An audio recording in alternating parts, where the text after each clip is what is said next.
What's up guys, it's Neko and I'm back with another freaking video, and in this video I'm going to be teaching you guys how I make stickers from home.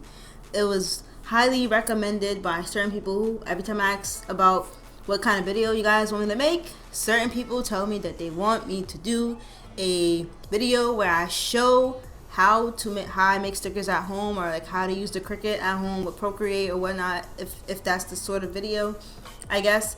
And yes, by popular demand, here it is. So I'm just gonna jump right in. I just decided to show you guys the speed paint of the art that I did, because it's gonna be a very long video, so I just didn't like add in that part. I just like recorded it with my camera real quick so you guys just get the premise of the illustration that I'm doing. This is one of my OC characters. Her name is MaryJane. She's very popular on my Instagram, so if you guys aren't following me on Instagram, you probably should, at Partiineko. Pop it in right here. Anyways, if you're new to the channel, hit the like button, subscribe. We're going to talk about how I make stickers today. Anyways, alright, so here's the art. One thing I want to make very clear about this portion of the video is when you make your art, you want to have a very solid bordering. So that's what I was showing before I clicked off to go into the Cricut Design Space app on the iPad. I am using an iPad Pro. I forgot how many inches it was, but I have the Cricut Design app on the iPad, and this is where I'm going to set up the file. Now I do it this way because I like doing it this way. It's easier, and it's easier for me to swipe and like drag the art from Procreate instead of like having to email it to myself to my computer. So that's why I like to do all those parts on the iPad, and then eventually I will move over to the computer. So right now I'm just saving the art to my iPad itself. So you want to save image so that you're able to pull it up in the photo gallery and you're able to import it into the Cricut Design Space. So right now we're in the Cricut Design Space, but when we select the art that we want to use, so there you go, see MaryJane. So you want to make sure there's no little specks or nothing like that. You want to make sure it's a clear outline of how the sticker should be cut, as you guys can see on the screen. You see, it has to be very clear cut, and you want to make it a print then cut file. So see, it's on print then cut. You see that? Print then cut. And then you want to title your stuff. You just want to be more organized. And then when you're done, you press done, right? So then after that, it'll take you back to this like little gallery area where you uploaded different arts and stuff, and you want to click on the art that you're about to use, which is MaryJane art. So you want to do that, and then you're going to click that button right there, the insert button with the check. Going very in depth for you guys. So then your art will pop up on the screen. So then you're able to move your art around. But right now your art is too big. We don't want to make a giant sticker. If you want to make a giant sticker, then you can. But I usually just make a bunch of like die cut stickers. So, you know, just put it in here, and then we're going to make more. So obviously this is why I like to use the iPad, because you are able to move the cursor around a lot, and you're able to like see the art, and it's easier to move with your fingers. So what you're going to do is you're going to duplicate the image how many ever times you need. I do 3. You could do rows of 3, you could do rows of 4. I usually do between 3 and 4 rows, just so that I'm able to space the images out enough from each other, so that when the Cricut is cutting, it doesn't cut into the other one. And like there's like literally no reason why the Cricut should overlap another sticker if you just like line them up properly. So you want to adjust the scales when you're in this phase of fixing your file.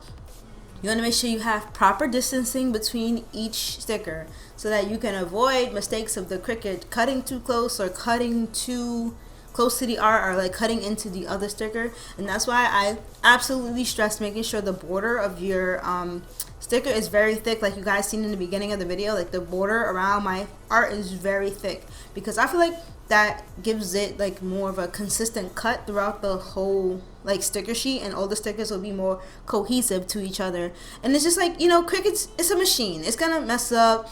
It might not be calibrated all the way. Like you just want to make sure you have that extra support by making sure that you actually have a wide border. So what I did was I attached all the stickers together so that I can move them together. So I duplicated them, I highlighted them all together, attached them, like I'm doing right now. I'm highlighting all of them, and then you're gonna go down and you're gonna press attach.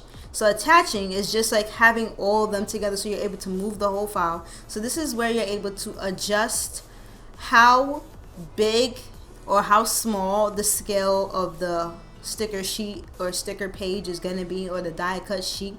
So most of the time I work on 8.5. All the time I work on 8.5 by 11 paper. So you want to adjust the stickers to be at an 8.5 by 11 for your mat. So you're gonna see later on in the 2 seconds how it looks. So right here we're just playing around, making sure there's distance between each sticker, so when they're cut, they don't cut into each other, and it's easier to have more cohesive cut. We're gonna go ahead and press make it. We're gonna wait for that to load. Loading, and it takes you to the mat and it shows you display. So what you're seeing right now is that the stickers are too small. It's not filling up the paper. So you want to think about it as, see the square is, think about it as your regular paper. So if you were to continue on and go ahead and make that, you would have all that white space basically wasted. So you want to pull the art out more. You want to adjust the scale so that the art is showing that it's filling up the page, where it's the Cricut can cut each sticker cohesively and also have enough space to make each sticker come out pretty good. So right now it's a bit of a game of adjusting, honestly. You want to make sure your art is very clean. You don't want to have the Cricut registering any other lines that shouldn't be registered. So it's a bit of a play game with like adjusting it. Once you like duplicated it a lot and you like have the rows you need, it's a lot of playing. Like sometimes it can get quite annoying, but you have to be patient. Like here I had to start all over, so you see me duplicating the art again because I want to keep it realistic. So that's why I kept these parts in the video, because these are obstacles that you will run into when using the Cricut design space. So you just want to make sure you line things up, you attach them, you duplicate. Like right now I attached it already. Then you're going to see me go ahead and select all 3 of them again and duplicate, so that I don't have to all of them come out at the same size. This is the reason why I do it like this.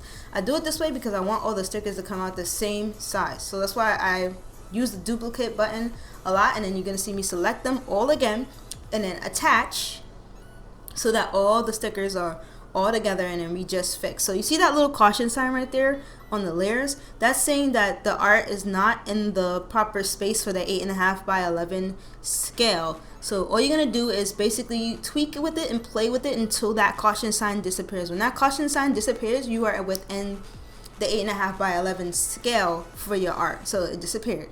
But like, although it disappeared, that doesn't mean that that's the biggest your sticker can be. So I say you play with it until it's at your desired and not at the limit where you're getting the caution sign report right there. You see the little caution sign little on the layers.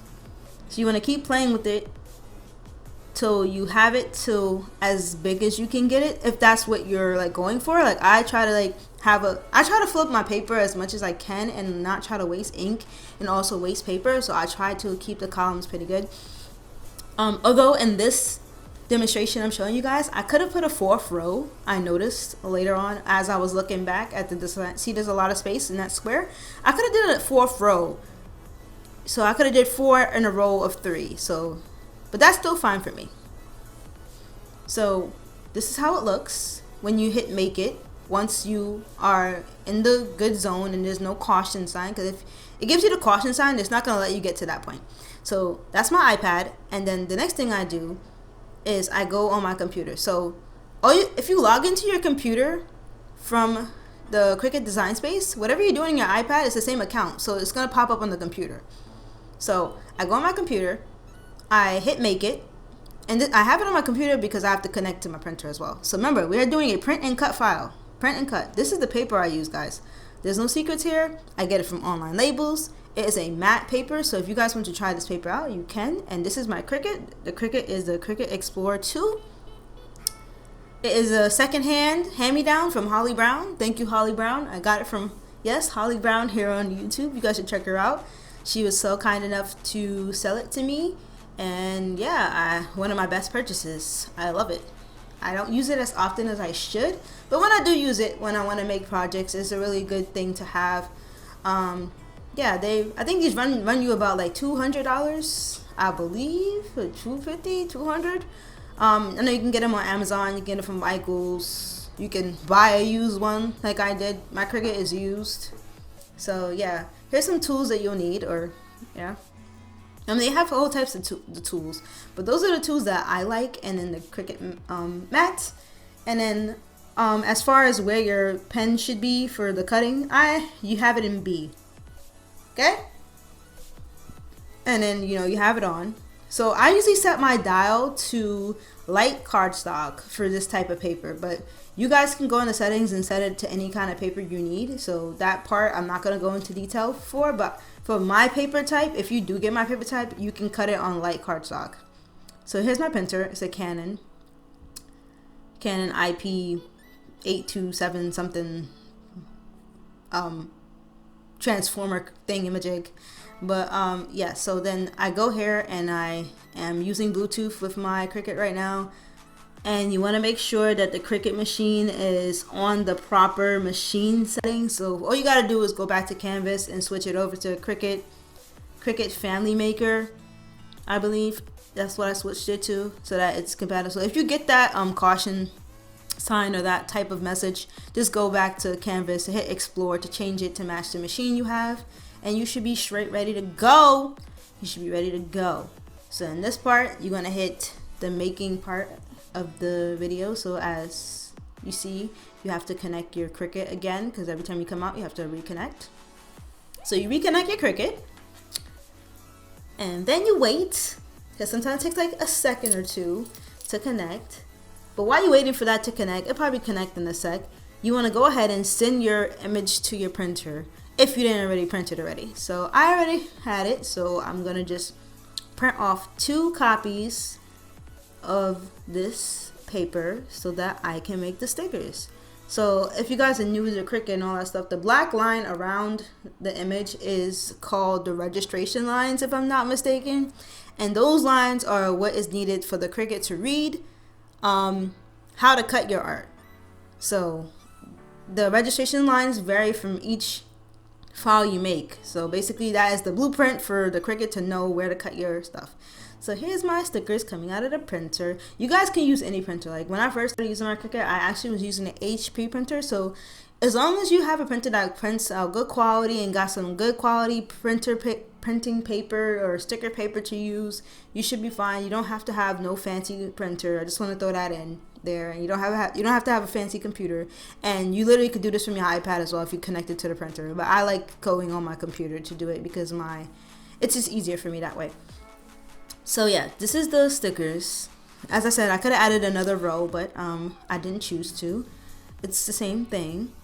And then you want to make sure we are always storing our mats with the protective thing on, because it's sticky and you want it to stay sticky. So that is how the paper is able to stay on the Cricut mat. So you want to make sure it stays sticky. So you want to protect it with that, because if your paper is like coming up while your Cricut is cutting, it's gonna mess up your art. It's gonna waste your paper, and you don't want to do that. So like a lot of people who start with Cricut, you know where I'm coming from. Like, there's like little obstacles that happen when you are starting out. Like I've had a lot of mismatches and things happening that it get crazy out here when you like learning how to use the machine for the first time. But like, this is not my first rodeo with making stickers. I just don't make them very often. But yeah, here is the stickers, and then here we are with the Cricut. So I put it on my table. I think I'm like dancing to music. Like don't even watch me do that. Like I don't know what I'm doing. But I'm like adjusting my dial to light paper, light cardstock. That's the setting that works for this paper for me. So make sure you check out your settings and just try different settings. Like especially if you're doing like die cut or you're doing like a sticker sheet, like the settings will vary. So if you're gonna do like a sticker sheet, you're not gonna want it to come off. You're gonna want like a light cut so that you can peel it off. Opposed to having die cut, you want it to cut deep enough so that you have individuals of each sticker. So here I am just setting up the machine. You see the lights blinking, and that is to hit it to start cutting. That is the little C button, and an arrow button is just to like grab the mat to the Cricut machine. So here it is right now registering the line. So you guys are gonna see the little light, and you're gonna see it doing like these motions, and these motions are basically the Cricut reading the registration lines so that the Cricut knows where to cut to make your stickers look beautiful. So yeah, that's basically what the Cricut is doing right now. And yeah, like while that's doing that, how you guys feeling? Leave a comment in the comment section below if you like me to do more tutorial videos. They take very long, and I don't really like voiceovering for a very long time, but like I have to today because I really want to explain every detail of how to make these stickers and how you guys can make them. I got a comment maybe a week ago about how the person wanted a video where I teach how to make stickers, but like in depth, and like don't skip no parts. Like if you're a person like me, like especially when I was learning to do my screen printing stuff, and I still am, like some of the videos don't show like every single step, and that could be beneficial to somebody if they're wanting to like follow the video to a T. So I hope I'm giving you guys every single step you would need to do this, especially if you have the same items that I have. Literally all you need is your computer or your iPad, because you don't need two. You can draw on your computer on Paint Tool SI or Clip Studio or whatever software you have, and you can also like set it up in the design space on the computer. You don't even need an iPad for this. And just have a printer, have some type of sticker sheet paper, and that's about it. And just a printer to print the sticker, the art out on. So yeah, this is just how I do it, how I make it easy for myself. So here's the stickers cutting. And I love my little printer. I mean, oh my god, it's not a printer, it's a Cricut. I love my little Cricut, and it's cute. So here I am after it's done. You want to pull the art, pull the stencil off so that we have your die cut stickers. Now this doesn't always come out perfect, and people need to be honest about that. Like sometimes you don't get that perfect pull. Like sometimes you have to like get down and dirty with it. But yeah, this is the stickers, the die cut stickers. So after that, I like to use my little spatula. This is my favorite Cricut tool. Out of all the Cricut tools, I use the spatula the most. I just feel like it's fun. It's like cooking your stickers. I don't know. That's the kid in me. But yeah, an easier way to do this is just to bend the mat. I've seen that in a couple of videos. It's like if you curve the mat, then the stickers will just plop off. Like instead of like trying to like force, then you don't want to ruin one of your stickers you just made, right? So you just want to fold the mat in half a little bit, and then you just like, you know, scoop it off. That's it. See?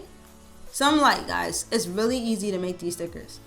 Let me know in the comment section below if you guys want me to show you a way to make stickers without using the Cricut, because I also know another way to make stickers that I've used in the past. It's just that it will require more manual labor, but if you have time, aka we're quarantined, you can, if you have a laminator and some paper and a printer, hey, you can make some stickers real quick, real cheap. Just throwing that in. Let me know if you guys want to see that type of video. I can do that for you guys. And then yeah, this is the mat. So don't forget to cover your mat back up, guys. You want it to stay sticky. So you want to have a basket or like something to hold your stuff in. And usually I just quality check my stickers. I mean, not every sticker is gonna come out right. The Cricut may mess up. You may set your cutting settings too high or too low and have to like mess up something. Like a lot of things can happen. I just want to keep that transparent for those who, you know, want to know about like making stickers at home. Like, you know, not all of them come out perfect. I think I lost like maybe 3 soldiers, and I kept like 2 of them for myself that were like a little damaged, but mostly majority of them are right. If you follow the steps completely right, you should be fine. Just I really want to emphasize that bordering around the art, because you want, that's how you get like a crisp cut sticker. Like that bordering, I feel like that is like the #1 thing to keep in mind. And the spacing and bordering. So I just decided to put this on my card case because I've been wanting to put a sticker on my card case, and I just want to show you guys how the sticker came out. So yeah, you just peel it and you apply it to one of your surfaces. So I'm actually gonna list this sticker in my Etsy shop. If you guys didn't know, I do have an Etsy shop, and I would love it if you guys would go ahead and support my Etsy shop. I'm gonna have these stickers up for $1. I don't really sell my homemade stickers for that much unless I make it on like a higher quality paper. This paper is pretty good, but you know, I just want to share the love, so just special offer for you guys. I'll be having these on my shop for $1, so if you want to support me during this time, you guys can go ahead and check out my Etsy shop. It'll be the first link in the description box below, and this is my MaryJane sticker. Also follow me on Instagram because this is the character I usually draw on there anyway, so a lot of you guys who follow me on Instagram probably have seen her a million times. But anyways, hope you guys enjoyed the video. Please like, comment, and subscribe. Thank you so much for watching. Join the party gang. Check out my Etsy shop and the link in the description box below to get you a MaryJane sticker for literally $1. And I'll see you guys in my next freaking video. Okay, bye. I'm so proud of myself. I actually did a 20-minute voiceover. That's why you guys should like this video. Okay.